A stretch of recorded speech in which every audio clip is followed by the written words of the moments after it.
my friends on YouTube. Thank you so much for always coming to see Janet. Subscribe. If you are new on this channel, consider subscribing. This is Janet Rangi, okay? I'm making my videos on YouTube very frequently because my goal is to start improving my YouTube channel.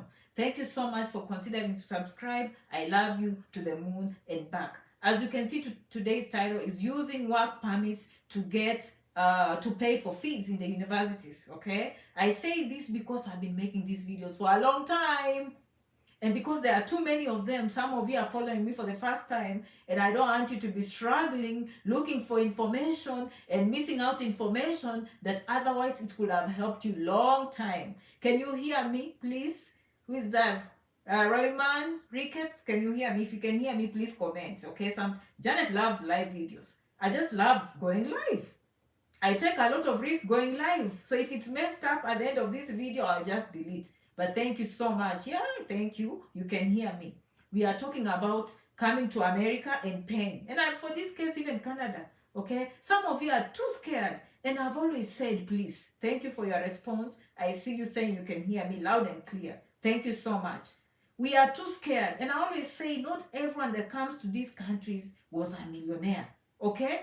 Not anyone that came to this country was a millionaire. Can we get you smart? Is saying janetrangi.com. Yes, you can get me. Okay? Thank you so much.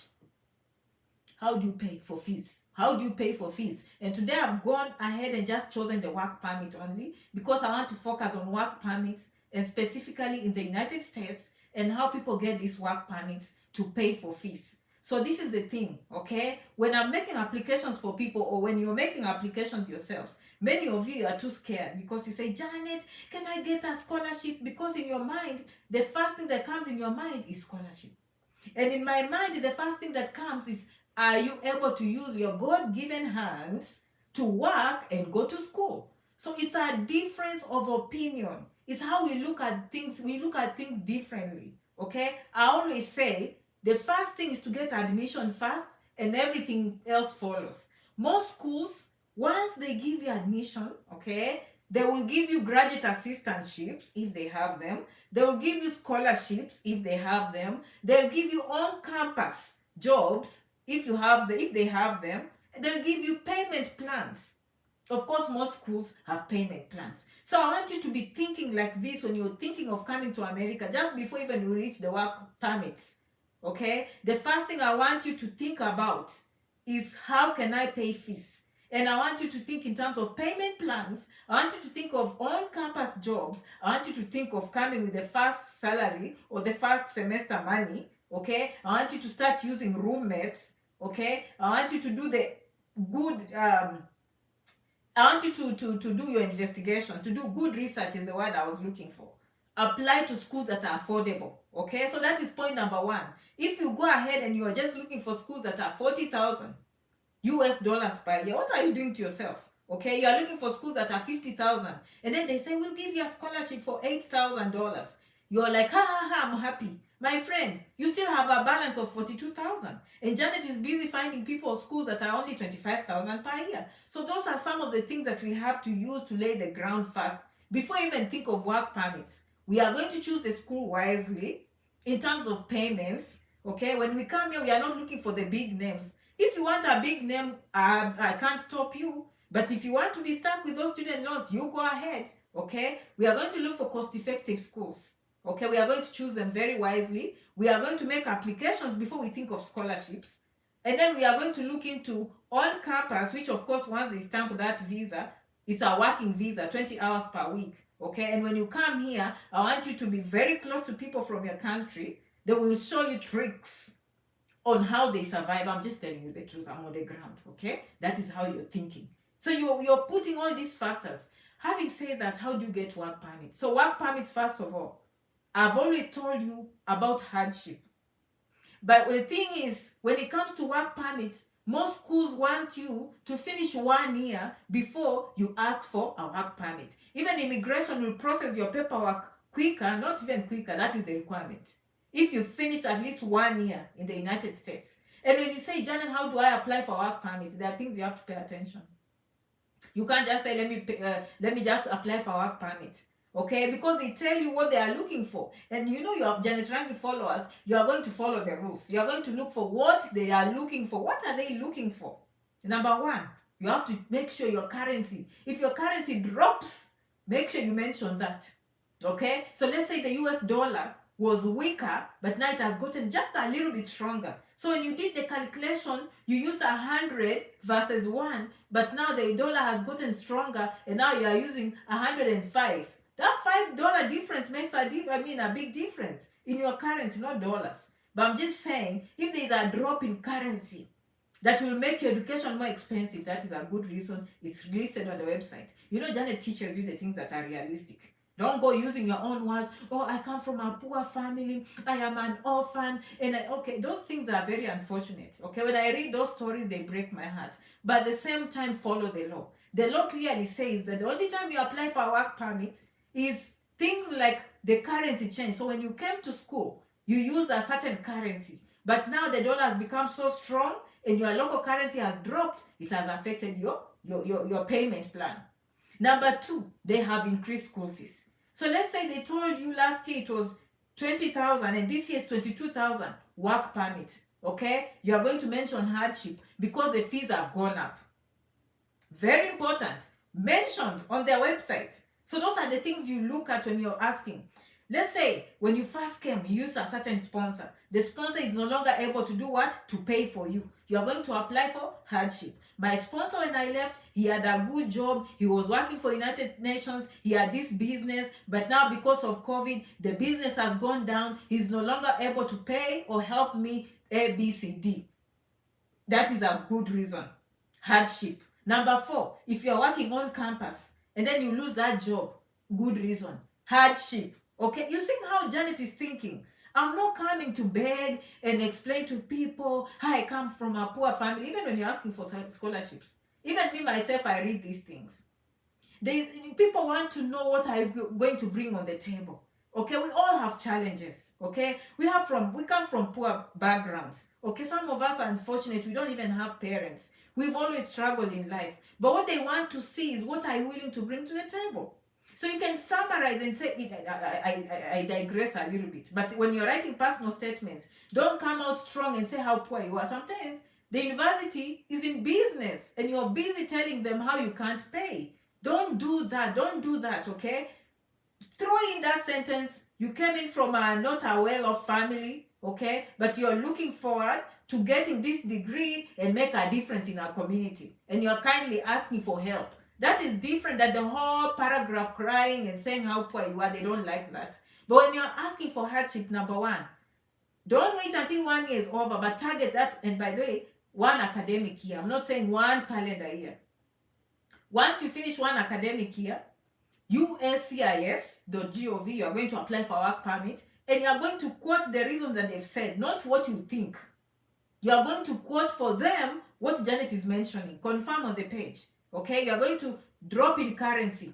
Okay, you've lost on-campus job. Your sponsor is no longer working. Okay, and what else did I say? They increased the fees. And if there are much more, the website use those as reasons to get a work permit. What does a work permit help you? A work permit off campus, my friends, it means you can work anywhere and earn any amount of money. So if you're stuck on campus with $8 or $9 per hour, who told you when you have a work permit you can get a job out there? That job is maybe 12, 15, 20, who knows? You can get a $50 an hour. So work permits are out there. You can use that and always make sure to be in touch with people from your school, people from your community. These people are here. The good news, you are not the first person to arrive here. Okay? And so some of you, what I've seen, okay? You know, Janet steals for you secrets, okay? Sometimes people come as F1 and then the family comes as F2. Okay? Some of you might want to visit places. Okay? You might want, and maybe they call people in Seattle sometimes. Okay? You know. And by the way, you can work on campus. Okay? 20 hours per week. But most of the time people choose to come the spring semester. You understand? The spring semester is just the one that ends before summer. Summer, you are not required to be in school. Remember, you have to be in school is the law. For undergrad, 12 credit hours. Okay, for masters, 9 credit hours. Okay, so you are supposed to show up in school, but summertime, that is when people go to look for money. Okay, so they come in the fall, they have enough money. So, by the way, if you're in a state where you cannot do these things, evaluate it very quick when you show up. You might have to transfer to a cheaper college. You might have to transfer to another university or community college. And every school is different. Now, if you come on a scholarship, they might give you a hard time. So always Janet says you can move, but if you accepted a scholarship and now you're here, you thought 8,000 meant something, and you still have 42,000 looking at you, how are you going to raise that money? Do you see? And you can't even move because you already took people's scholarship. Me, I always say, if you can start yourself off on a good ground, and some of you are saying, Janet, how do I reach you? JanetRangi.com. You book an appointment, you come, it has given me my life back. Me and my family now have my life back, okay? Only serious people are reaching me, okay? The rest can watch videos, okay? But those who reach me have no regrets. I do things in speed time. If I fail one or two, I have a way of getting plan B, plan C, okay? But now that is a very organized way of reaching you. So if you want to reach Janet, contacts, email, phone, JanetRangi.com, everything is on my website, working, okay? No scamming, it's Janet. That's very beautiful. If I send you my email, it's very pretty. You will see a very pretty letter coming back to you when you book an appointment, okay? It will look like Janet Rangi with all my credentials, and there's a phone number. There's a phone number for you to confirm, my friend. So, you'll be in good hands, okay? So always remember, you can transfer. Now, let me talk about Empower now that we are talking about financing, but I thought I had to put in this thing of work permit. Some of you forget you can work, and by then I'll come back. Keep following, subscribe, because I'm coming back to do a video for how people are applying for work permits if they have STEM. And STEM it's science, technology, engineering, mathematics, STEM. And some of you think, oh, I don't fall under that. You have done mathematics, statistics. Now they've even expanded. So when I say STEM, some of you think you don't fall there. If you go on the website, they have hundreds of professions that fall under STEM. So you qualify. Right now they are applying you petition yourself, basically. You can petition yourself for a work permit if you're here doing some of those courses. So there are things happening. Don't be left behind, okay? And you follow Janet. She will always tell you these tricks. So, remember to do that now. Empower, Prodigy. Janet is the mother of all. I'm glad I introduced this in the market, okay? Before you guys didn't know. Just because you don't see me on YouTube, I'm big on Facebook. That's why I always did my things. Now I'm coming on YouTube, okay? I introduced in our community, Prodigy, Empower. I'm so happy because so many people have benefited from that.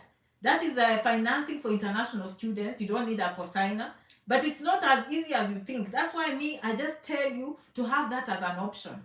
I've seen Empower schools, kind of pricey. Requirements are up there. You have to do, most of them do GRE. You have to have those English exams, TOEFL and IELTS. You have to have a 3.0 GPA, and I think sometimes they require you to give something to back them up, like maybe properties back home in case you don't pay.